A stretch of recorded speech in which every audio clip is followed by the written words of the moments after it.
पुजरिया इंटरटेनमेंट। अरे बाप रे बाप, तू चल जाबू त के गराब दादा। आई भाई कौन दासा बनैले बड़ो हो, काहे ना लोड धारो तारो, चुप रह।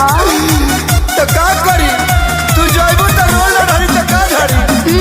अरे टेंशन मत लो, तार व्यवस्था टाइट क के जातनी। अच्छा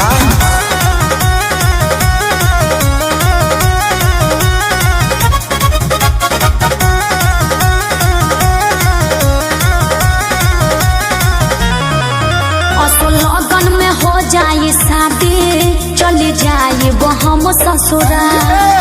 अरे सुनत हो असो लगन में हो जाए शादी, चली जाए वो हम ससुरा। अच्छा है फोन नंबर ल सहेली के, अब ये करे से करी हो प्यार। हमके न कही हम फरे भी हो, बिल्कुल ना जाने तुम तो जाने तुम तो बोलो ना। जाने तुम तो मीठी जलेबी हो, सुनो ना भर लगी तुम देवी हो। जाने तुम तो मीठी जलेबी हो, सुनो ना भर लगी तुम देवी हो। सही में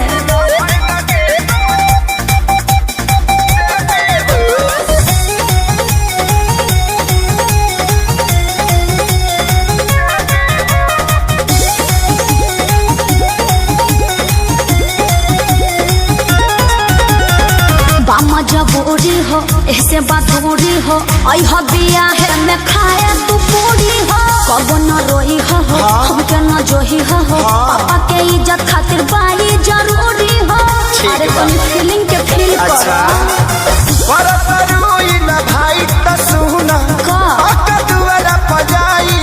ठीक बा तहरा शादी के मिठाई डरली मन भरे हम खाई। जाता नी गिफ्ट देके है भी हो। जाने तुम तो जाने तुम तो जाने तुम तो मीठी जलेबी हो, सुनो ना भर जिया जिया जाने तुम तो मीठी जलेबी हो, सुनो ना भर लगी तुम देवी हो। वो कैसे हो?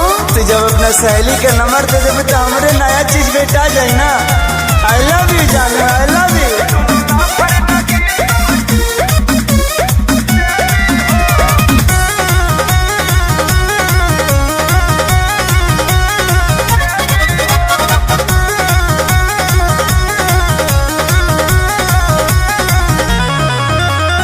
लुटी ह खूब मजा, तो ताजा ताजा पाई के लभर हो।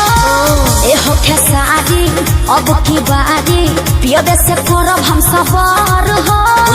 बाबू अपना ख्याल रखियो। हाँ हो रातों रात सोनू के याबे हम खुश खबरी सुनाई।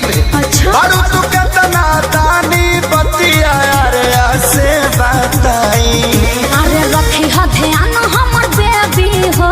एकदम जाने तुम तो जाने तुम तो जाने तुम तो मीठी जलेबी हो, सुनो ना भर लगी तुम देवी हो।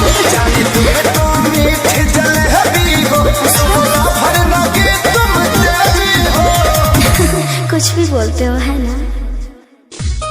अच्छा सुनो, सब्सक्राइब करते वक्त ना घंटी बजा देना, ताकि जब मैं ऑनलाइन आऊँ तो तुम्हारे फोन की